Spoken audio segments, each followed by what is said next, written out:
ഇന്നൊരു സാറ്റർഡേ ആണ് കേട്ടോ. അപ്പോൾ ഇന്നലത്തെ നൈറ്റ് ഷിഫ്റ്റ് എല്ലാം കഴിഞ്ഞ് നല്ലൊരു ഉറക്കമൊക്കെ പാസ്സാക്കി ഞാൻ നേരെ ഇറങ്ങിയതാണ് ഷോപ്പിങ്ങിന് വേണ്ടിയിട്ട്. അപ്പോൾ ഹോസ്റ്റലിൽ തൊട്ടടുത്താണ് സ്റ്റുഡിയോ മാക്സ് ഒക്കെ. അപ്പോൾ ഞാൻ ഷോപ്പിങ്ങിന് വേണ്ടി ഒറ്റയ്ക്ക് ഇങ്ങനെ നടന്നു വരികയാണ്. കാരണം എന്താണെന്ന് വെച്ചാൽ നാട്ടിൽ പോയിട്ടോ എല്ലാവരും. പിന്നെ എൻ്റെ റൂംമേറ്റ് കുറച്ച് ദൂരെ ആയതുകൊണ്ട് തന്നെ അവൾ നേരത്തെ പോയിട്ടുണ്ടായിരുന്നു. അപ്പം ഞാൻ ഇന്നിങ്ങനെ വിചാരിച്ചത് ഒരു ഈവനിങ് ആയപ്പോഴാണ് നാട്ടിലേക്ക് പോകാനുള്ള പ്ലാൻ ഇട്ടിട്ടുണ്ടായിരുന്നു. അങ്ങനെ ആദ്യം ഞാൻ പോയത് മാക്സിലേക്കായിരുന്നു. മാക്സിൽ നിന്ന് കുറച്ച് സാധനങ്ങളൊക്കെ വാങ്ങി നേരെ സ്റ്റുഡിയോയ്ക്ക് പോയിട്ടുണ്ടായിരുന്നു. അപ്പോൾ സ്റ്റുഡിയോയിൽ നിന്ന് ഞാൻ കുറച്ച് ഐറ്റംസ് ഒക്കെ പർച്ചേസ് ചെയ്തിട്ടുണ്ടായിരുന്നു. പിന്നെ അവിടെ പോയപ്പോൾ മെയിനായിട്ട് കാണാൻ പറ്റിയത് ആസ് യൂഷ്വൽ ഇപ്പോൾ വിൻ്റർ കളക്ഷൻ ആണല്ലോ മെയിൻ. അപ്പോൾ കുറേ വീണ്ടും കളക്ഷൻസ് ഒക്കെ വന്നിട്ടുണ്ട് കേട്ടോ.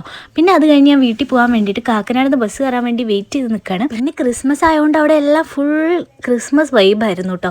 പിന്നെ ഞാൻ നേരെ കാക്കനാട് നിന്ന് ആലുവ ബസ് കയറിയിട്ടുണ്ടായിരുന്നു. ആലുവയിൽ നിന്നാണ് എനിക്ക് ട്രെയിൻ ഉള്ളത് കേട്ടോ. പിന്നെ ഒട്ടും പ്ലാൻ ചെയ്യാത്തൊരു പോക്കായതുകൊണ്ട് തന്നെ നേരെ ഫുഡൊന്നും കഴിക്കാൻ പറ്റില്ല. അതുകൊണ്ട് തന്നെ ഡാർക്ക് ഫാൻറ്റസി വാങ്ങി ഞാൻ അവിടെ ഇരുന്ന് കഴിച്ചിട്ടുണ്ടായിരുന്നു. പിന്നെ ട്രെയിനിൽ എന്തായാലും നിൽക്കാൻ സ്ഥലം ഉണ്ടാവില്ല എന്ന് എനിക്കറിയായിരുന്നു. അതുകൊണ്ട് ഞാൻ നേരത്തെ കഴിച്ചു.